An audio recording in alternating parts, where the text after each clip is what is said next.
ജോയ് വരുന്ന സ്ഥലം പോത്തുകല്ല് എന്ന് പറയുന്ന സ്ഥലത്തു നിന്നാണ് ജോയ് വരുന്നത്.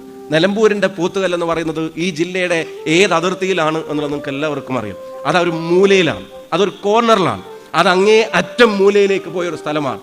ആ കാലത്ത് ബസ്സുകളിൽ നിന്ന് കയറി ഒരു സ്ഥലത്തേക്ക് എത്താൻ അവിടെ കഴിയാതിരുന്ന ഒരു കാലം ഉണ്ടായിട്ടുണ്ടാവാം. ചിലപ്പോൾ ട്രിപ്പ് അടിക്കുന്ന ജീപ്പുകൾക്ക് കാത്തു നിൽക്കേണ്ടി വന്നിട്ടുണ്ടാകാം. അതിന്റെ മുന്നൊരു തലമുറ ചിലപ്പോൾ നടന്നു പോയിട്ടുണ്ടാവാം.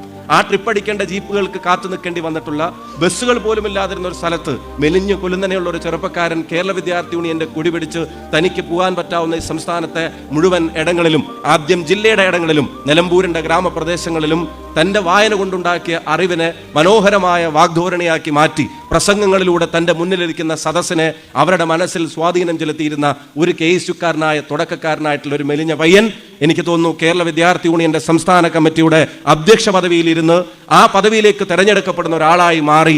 അതിന്റെ ശേഷം നടന്ന ഒരു തെരഞ്ഞെടുപ്പിൽ, പാർട്ടി നിയോഗിച്ച ഒരു തെരഞ്ഞെടുപ്പിൽ ഒരു വലിയ പരാജയം നേരിടേണ്ടി വന്നപ്പോഴും മുഖത്തെ പുഞ്ചിരിയും കഠിനാധ്വാനവും മായാതെ മറയാതെ തന്നെ പ്രസ്ഥാനമേൽപ്പിച്ച ഉത്തരവാദിത്തം ജനങ്ങളോടും പ്രസ്ഥാനത്തോടും നീതി പുലർത്തിക്കൊണ്ട് നിറവേറ്റി അവസാനം വർഷങ്ങളുടെ പഴക്കമുള്ള പാരമ്പര്യമുള്ള ഒരു സ്ഥലത്തെ തെരഞ്ഞെടുപ്പ് ചരിത്രത്തെ മാറ്റി എഴുതി ഈ തവനൂരിന്റെ മണ്ണിൽ പുതിയ ഒരു ചരിത്രം കുറിക്കുമ്പോൾ that is an inspirational story. അതൊരു മോട്ടിവേഷണൽ സ്റ്റോറിയാണ്. കാരണം എന്താ, നിങ്ങൾ അച്ചീവ് ചെയ്യുന്ന കാര്യങ്ങൾക്ക് വേണ്ടി നിങ്ങളൊരു തീരുമാനമെടുത്ത് നടക്കാൻ തീരുമാനിച്ചാൽ ആ യാത്ര എവിടെ നിന്ന് തുടങ്ങുന്നു എന്നുള്ളതല്ല പ്രശ്നം. ആ യാത്ര എവിടെ നിന്ന് തുടങ്ങുന്നു എന്നുള്ളതോ നിങ്ങൾ എവിടെ നിന്നുള്ള ആണത് എന്നുള്ളതോ അതല്ല നിങ്ങളുടെ മുമ്പിലെ പ്രശ്നം. അതല്ല നിങ്ങളുടെ ബാക്ക്ഗ്രൗണ്ട് അല്ല നിങ്ങളുടെ യാത്രയുടെ, നിങ്ങളുടെ ജേണിയുടെ ലക്ഷ്യസ്ഥാനത്തെ തീരുമാനിക്കുന്നത്. ഇപ്പോൾ നിങ്ങൾ എവിടെ നിന്ന് തുടങ്ങുന്നു എന്നുള്ളതല്ല, നിങ്ങൾക്ക് എവിടേക്ക് പോകണം എന്നുള്ളതാണ് ചോദ്യമെങ്കിൽ അതിന്റെ മനോഹരമായ ഉത്തരമാണ് പോത്തുകല്ലിൽ നിന്ന് കേരളത്തിന്റെ നിയമസഭയിലേക്ക് നടന്നെടുത്ത ഈ ചെറുപ്പക്കാരനെന്ന് ഈ വേദിയിൽ നിന്ന് പറയാൻ സാധിക്കുന്നു. അപ്പൊ അത്ര റിമോട്ടായിട്ടുള്ള ഒരു സ്ഥലത്തിൽ നിന്ന് വരുമ്പോൾ അത് നൽകുന്ന സന്ദേശം എന്താണ്? ജോഗ്രഫിക്കൽ കൺഫൈൻമെന്റ് ഇല്ല.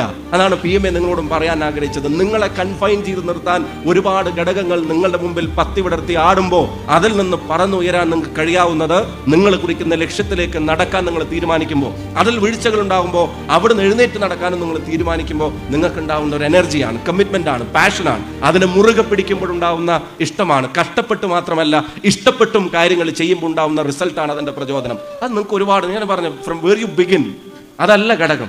എൻ്റെത് വളരെ ഗ്രാമപ്രദേശമാണ്, എൻ്റെ വീട്ടിലെ സാമ്പത്തിക സ്ഥിതി മോശമാണ്, അപ്പുറത്തെ വീട്ടിലെ ആളുകൾക്കുള്ള പൈസ എൻ്റെ വീട്ടിലില്ല, അവിടെയുള്ള കാർ എൻ്റെ വീട്ടിലില്ല, തൊട്ട് മുന്നിൽ കാണുന്ന വീടിൻ്റെ സൗകര്യങ്ങൾ എൻ്റെ മുമ്പിലില്ല, അവരുടെ കുടുംബത്തിൻ്റെ വരുമാനം എൻ്റെ കുടുംബത്തിനില്ല, അവിടുത്തെ നിറമല്ല, വസ്ത്രമല്ല, വാഹനമല്ല, വലുപ്പമല്ല, വീടല്ല, ഇതൊന്നും എൻ്റേതല്ല എന്ന് പറയുമ്പോഴും അത് നിങ്ങൾ പറയാം, ബാക്ക്ഗ്രൗണ്ടും ജോഗ്രഫിയും ഒക്കെ നിങ്ങളെ ലിമിറ്റ് ചെയ്യാൻ അനുവദിക്കരുത്. It can limit your location, but it can never limit your ambition. നിങ്ങളുടെ ആഗ്രഹങ്ങളെ, സ്വപ്നങ്ങളെ ലിമിറ്റ് ചെയ്യാൻ കഴിയാവുന്ന ഒന്നുമല്ല ജോഗ്രഫി, അതൊന്നുമല്ല നിങ്ങളുടെ ബാക്ക്ഗ്രൗണ്ട് എന്ന് പറയുന്നത്, അതൊന്നുമല്ല നിങ്ങളുടെ സൗകര്യങ്ങൾ എന്ന് പറയുന്നത്, അതൊന്നുമല്ല നിങ്ങളുടെ കുടുംബത്തിന്റെ ഫിനാൻഷ്യൽ സ്ട്രക്ചർ എന്ന് പറയുന്നത്. ആ ഓരോ സാധാരണക്കാരനും ഉണ്ടാക്കിയ ചരിത്രമായ മുന്നേറ്റങ്ങൾ, ആ മുന്നേറ്റങ്ങൾക്ക് കാരണം അവരുടെ അംബിഷനും അത് പാഷനായിട്ട് മാറിയിട്ടുള്ളവരുടെ വർക്കും കമ്മിറ്റ്മെന്റുമാണ്, അവരുടെ സ്വപ്നങ്ങളാണ്. ആ സ്വപ്നങ്ങളെ പ്ലാൻ ആക്കി മാറ്റിയതാണ്, ആ പ്ലാനിനനുസരിച്ച് അവർ വർക്ക് ചെയ്യാൻ തീരുമാനിച്ചതാണ്.